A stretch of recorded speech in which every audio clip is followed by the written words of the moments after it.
दक्ष राजाची ती अशीच लेख होती सती. सतीला महादेवानं आणलं नाही. बाप चालत चालत गेला आणि महादेवांना बोलायला लागला, तुम्हाला काही कळतं का नाही? कुठल्याही कार्यक्रमाला बिगर बायकोचं जाऊ नये, सपत्नीक जावं हे शास्त्र सांगतं. तुम्ही एवढे मोठे महादेव असून तुम्हाला काही कळत नाही का? महादेव पाहतायत आणि सगळ्यांच्या देखत आपल्याला आपला सासरा बोलतोय. सगळे देव बसले, महादेवाचे साडू म्हणजे दक्ष राजाचे जावई, सगळे देव, सगळे ऋषी मुनी बसले. बरं, महादेवांचा अधिकार काही साधा नाही, त्रिदेवापैकी एक. पण सासरे बोलतायत, महादेव ऐकतायत, चूक झाली. म्हणे तुम्ही सतीला आणला नाही, तुम्ही एवढे मोठे, तुम्हाला काही अक्कल बिक्कल आहे का नाही? खूप लागण ते बोलले. महादेवांना वाटलं आपण यांच्या लेकीला नाही आणलं, बापाचा राग आहे, ठीक आहे, ऐकून घेतलं. पण दक्ष राजा एवढ्यावर थांबले नाही. माता मावल्यांनो, दक्ष राजा एवढ्यावर थांबले नाही. दक्ष राजा म्हणे, वशिष्ठ ऋषी तिथं होते.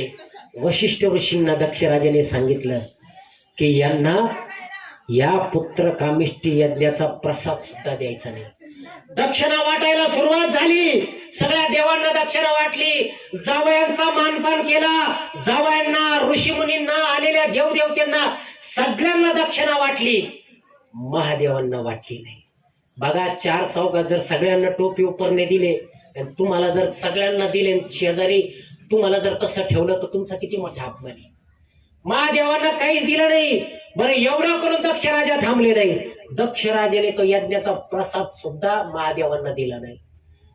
महादेवांना वाटलं काही हरकत नाही, राग आलेला आहे, शांत व्हाय, सगळे गेल्यावर का होईना आपल्याला देईन, पण दिला नाही.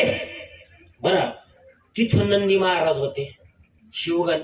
आता तिथं नंदी महाराज होते. नंदी महाराजांना आपल्या यष्टांचा, आपल्या देवाचा अपमान कस काही सहन होईल?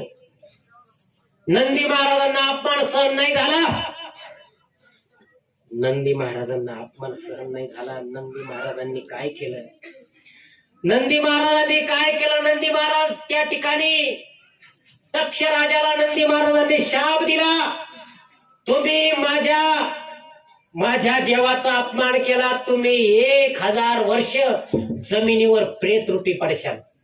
नंदी महाराजांनी शाप देऊन टाकला दक्ष राजांना की तुम्ही 1000 वर्ष तुम्ही प्रेत रूपी पृथ्वीवर वरती पडशाल. तिथं भृंग ऋषी होते.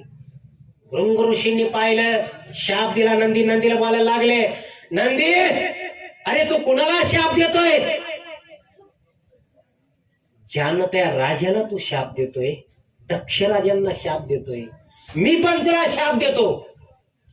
काय? नंदीला सुद्धा त्या ठिकाणी ऋषींनी शाप दिला की लोक तुमचं दूध पिळून तुमच्या दुधावर पैसे कमवतील आणि स्वतःची उपजीविका करतील. तेव्हापासून आपण गायांचं दूध पिळतो आणि ते दूध नेऊन विकतो. आणि तुम्ही खाल्लेलं अन्न पुन्हा एकदा पोटामध्ये वक्षाल आणि परत ते खाशाल. त्याला नाव पडलं रवंत करणे.